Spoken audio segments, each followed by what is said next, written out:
Vídeo rápido, e no vídeo de hoje nós vamos fazer algo muito direto, descobrir se essas empresas estão realmente baratas, somente com uma análise muito simples que qualquer um pode fazer por conta própria, e no final do vídeo, além de se surpreender, eu tenho certeza que você vai sair daqui sabendo se vale a pena ou não investir o seu dinheiro e ainda esperar bons dividendos dessas empresas, sempre lembrando que na parte de baixo de todos os vídeos eu deixo uma lista de indicação de livros que você tem que obrigatoriamente ler antes de investir em alguma ação, antes de entrar no mercado de capitais.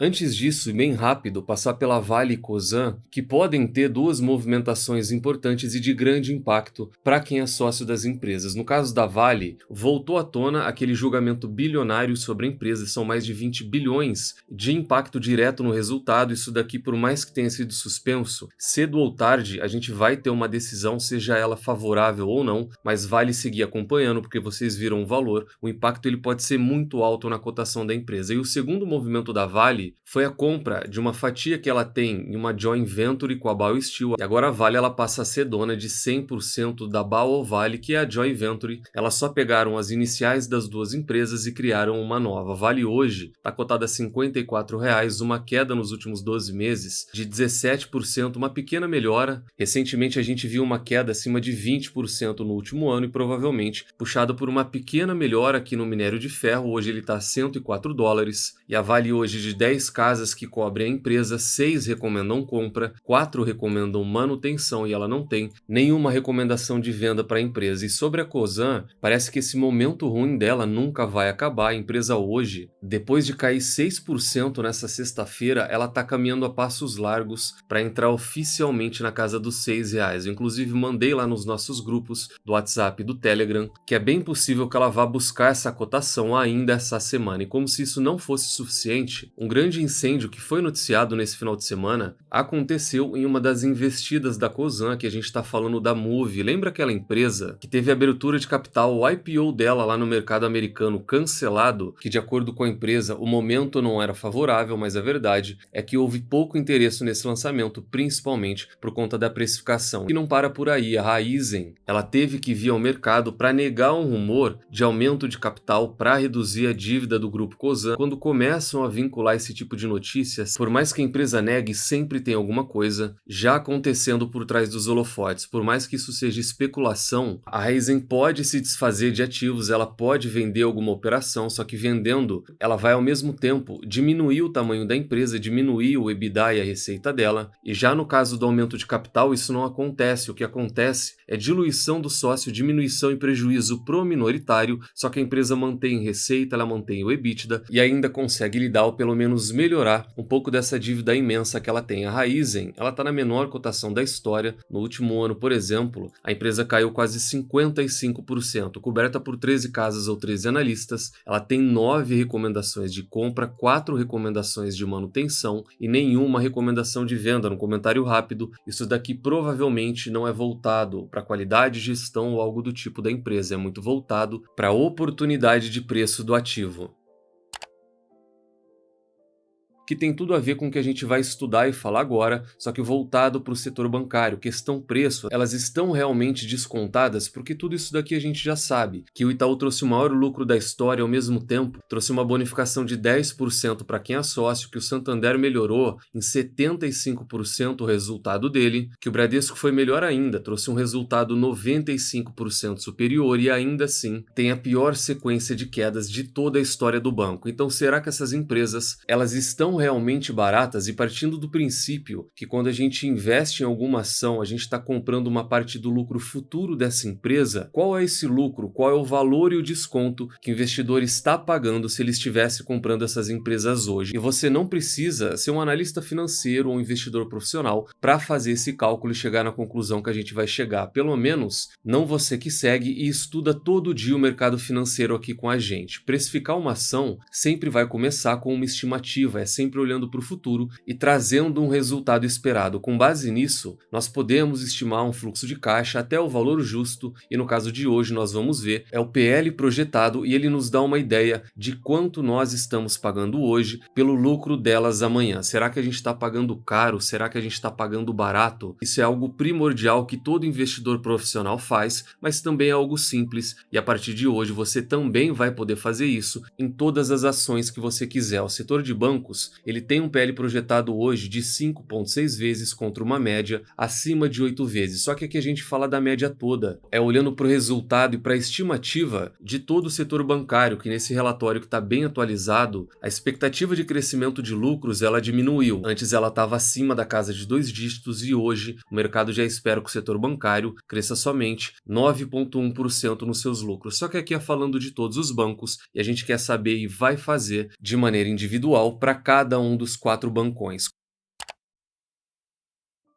Começando pelo Banco do Brasil, que num comentário bem rápido e só para aproveitar a situação, muita gente nessa semana mandou mensagem sobre essa fraude no Banco do Brasil. Aqui a gente fala da Previ, que é o fundo de pensão de funcionários do Banco do Brasil, e muitas pessoas ansiosas com dúvidas esperando uma grande queda na cotação. E o resultado disso é que nada aconteceu, nada mudou e a gente só reforça aquela velha lição de não operar notícias. A gente teve investidores, inclusive, que venderam a ação do Banco do Brasil logo na abertura do mercado, esperando uma queda, esperando uma correção. Se isso daqui vai ter impacto ou não, deixa para concentrar esforços no momento que a gente tiver certeza. Enquanto for notícia, não vale a pena desprender tempo e energia em cima disso. O que vale a pena é a gente focar nos números e no resultado do banco e descobrir a partir de agora se o Banco do Brasil tá barato, se ele ainda faz sentido. Ele tá na carteira voltada para dividendos do BTG. Para quem tiver alguma curiosidade, essas são as empresas da carteira de dividendos do banco e na expectativa de crescimento já dá para ter uma base daquilo que o banco tem capacidade de lucrar em 2025. Então a gente vai trabalhar com lucro de 40 bilhões de reais e eu já fiz toda a montagem, toda a apresentação e todos os cálculos. O que a gente vai ver é o conceito de maneira prática e simples, fazendo uma projeção. O que a gente está fazendo aqui é valuation, é valoração, para saber se o Banco do Brasil ele está barato ou não. Então ele está cotado hoje a R$ 27,00, quase 28, disparou depois que ele tocou a casa de R$ 23,00, um valor de mercado de 160 bilhões de reais, um PL atual de 5,53 vezes e o lucro para 2025 estimado, no comentário rápido, toda vez que vocês verem em relatórios, projeções ou balanços, esse E na frente de qualquer ano fiscal ou de qualquer número de lucro, esse ele significa estimado, tanto para balanço aqui como para balanço lá fora, porque a palavra ela praticamente é a mesma. Então tudo que tiver o E é projeção futura e não o número atual. Então a expectativa de lucro ela é de 40 bilhões de reais, o que dá um PL projetado de 3,97 vezes o lucro. E como é que a gente chega nesse resultado? Pega o valor de mercado da empresa, divide pela projeção de lucro, que também sai de um resultado de lucro atual mais taxa de crescimento, e a gente vai ter algo assim, 159 dividido por 40 bilhões dá um PL de 3,97, quase 4 vezes o lucro. Num comentário rápido, eu até deixei anotado aqui, não considerar distorções de ações em tesouraria. Isso quer dizer que em todos os sites que você for buscar informação, sempre vai ter distorção em ações que estão em circulação, em ações que estão em tesouraria, em ações que foram canceladas, como no exemplo do próprio Bradesco, que nesse resultado ele soltou um fato relevante, você pode buscar no RI da empresa, que ele cancelou 50 milhões de ações que ele havia recomprado no programa de recompra e estavam na tesouraria do banco. O que ele fez? Ele cancelou isso, e isso aumenta a participação de quem é sócio. Só que não leve isso em consideração, a gente vai ter uma variação muito pequena, insignificante aqui, e o mais importante é aprender o conceito, a lógica do cálculo, para que ele funciona e como fazer ele. Esse PL de 3,97, ele fica 25% abaixo, só que não desse PL atual. Ele fica 25% abaixo da média da última década da empresa. Então, de 2015 para cá, o PL médio do Banco do Brasil foi de 5,30 e o PL projetado para 2025, com base no lucro e na cotação atual, ele é de 3,97 e 25% de desconto. É um desconto considerável para quem quer ser sócio de boas empresas.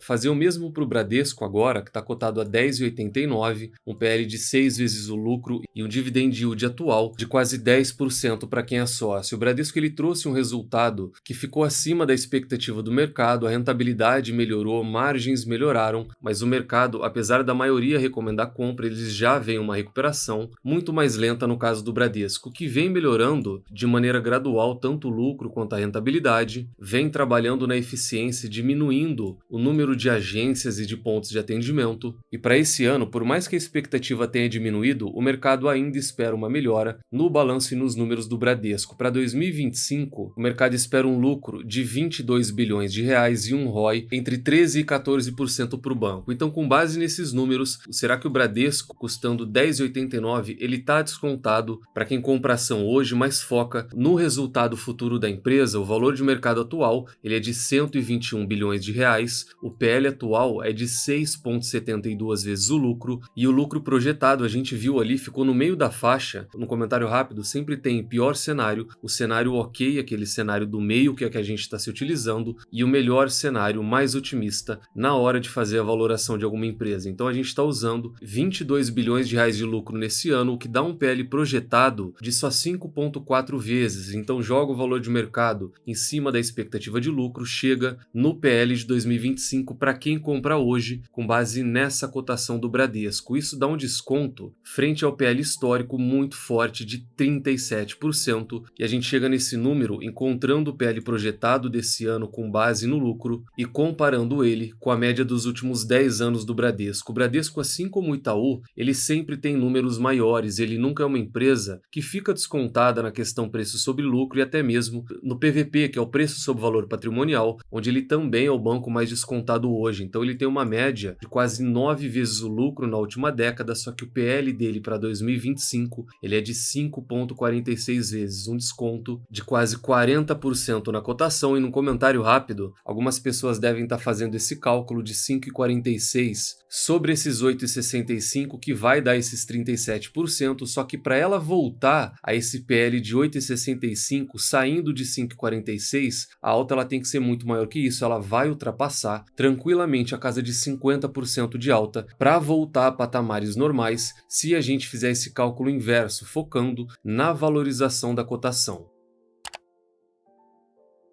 Fora isso, falar do Itaú, ainda tem Santander e não sai daí, porque no final a gente vai comparar os quatro. Qual desses bancos é o banco mais barato e descontado hoje? Então o Itaú, ele voltou de novo acima dos R$ 30 e tem um PL de 7 vezes o lucro na cotação. E o mercado espera um lucro aqui na faixa do meio de 45 bilhões de reais para esse ano. Com base nesses números e na cotação atual, o Itaú ele tem um valor de mercado de 313 milhões de reais, um PL atual de 7 vezes o lucro, um lucro estimado de 45 bilhões de reais, e com base nisso, a gente chegou ao PL projetado de 2025 de 6,95 vezes o lucro. Então quem compra Itaú hoje na casa de R$ 30 está pagando um PL na casa de 6 vezes o lucro, e isso representa um desconto de 18% com base, não nesse PL atual, mas com base na média da empresa dos últimos 10 anos, que é de 8 vezes e meio lucro, contra esse PL de 6,95 projetado para 2025. Para finalizar, a gente tem o Santander com PL atual de 7 vezes e meio lucro, trouxe um bom resultado, a rentabilidade realmente surpreendeu, ela superou a casa de 17%, e o banco ele também vem trabalhando na eficiência, a queda no número de agências e de pontos de atendimento ela continua, e a gente vai fazer a mesma coisa com o banco. Ele está cotado hoje a R$ 26, um valor de mercado de 99 milhões de reais, um PL atual de 8 vezes o lucro e um lucro estimado para 2025 de 15 bilhões de reais. Com base nisso, a gente tem um PL projetado de 6,6 vezes o lucro, o que dá um desconto frente ao PL histórico de 24% para quem compra ele hoje nessa cotação atual. Então 6,6 vezes é o PL para 2025 contra uma média de 8,7 vezes na última década no caso do Santander. E no resultado final, colocando um banco do lado do outro, a gente teria esse ranking. Na primeira posição, o banco mais descontado, olhando para resultado entregue, a cotação atual e o múltiplo histórico dele, seria o Bradesco, com desconto de 37%. Na segunda posição, ficaria o Banco do Brasil, com desconto muito bom de 25%. O Santander, ele fica na terceira posição com 24%, e o Itaú fica na última posição com 18%. Comentário rápido é que Banco do Brasil e Itaú, eles tiveram esse PL projetado um pouco prejudicado, se assim a gente pode dizer, porque eles subiram muito nas últimas semanas, e se não fosse essa alta toda recente, eles com certeza ficariam entre 25% e 30% de desconto. Então esse é o cálculo, ele é algo prático e simples de fazer, mas não se enganem, ele é extremamente útil. O investidor profissional faz, analista de corretora faz, analista que traz relatório em sites de investimento faz esse tipo de projeção, só que aqui no caso a gente está usando o PL, que é um múltiplo de valoração. Fora isso, a gente poderia usar, por exemplo, a TIR, que é a taxa interna de retorno, ou taxa interna de retorno real, algumas corretoras usam. A gente poderia fazer um fluxo de caixa descontado, por exemplo, pega o fluxo de caixa futuro, coloca uma taxa de desconto, traz para o valor presente. A gente já fez tudo isso lá na nossa comunidade, por isso você deveria fazer parte dela. E fazer uma valoração usando só o múltiplo PL, ela é algo simples, mas também é algo muito importante para o investidor, principalmente entender o conceito, entender a lógica por trás, para que ele não fique dependendo de analista, dependendo de recomendação. E eu acredito que a grande maioria de vocês saiu daqui hoje sabendo fazer a valoração futura no caso da Petrobras, a valoração futura no caso da Vale, a valoração futura no caso de qualquer outra empresa. No caso dos bancos é bom fazer, e a gente finaliza, porque os bancos eles são muito previsíveis e perenes, então a gente tem o pior e o melhor cenário, mas em qualquer um deles dá para a gente estimar que o lucro ele vai continuar crescendo nesse ano. Então é bem mais fácil fazer a valoração e o valuation dessas empresas. E é isso que a gente faz aqui, porque a gente é um canal voltado para estudo e investimento de valor. Deixa no comentário se gostaram ou não, se são sócios de Bradesco, Santander, Banco do Brasil e do Itaú. Se não faz parte da comunidade, considere fazer parte dela, e se estiver pensando em mudar de corretora, eu utilizo o BTG, a carteira do canal também está no BTG, tem um link na descrição e através dele dá para negociar e conseguir benefícios. Preenche pelo celular mesmo, que é bem rápido, leva menos de um minuto, e muito em breve o pessoal já vai entrar em contato com você. Nunca se esqueçam das 3 chaves do sucesso: encontre excelentes empresas a preços atrativos com uma excelente gestão e nunca mais as vendam. Tranque as 7 chaves, o Valor Investing foi e ainda é a melhor maneira do investidor pequeno individual multiplicar o seu capital na Bolsa de Valores. Nos vemos no próximo vídeo e até lá!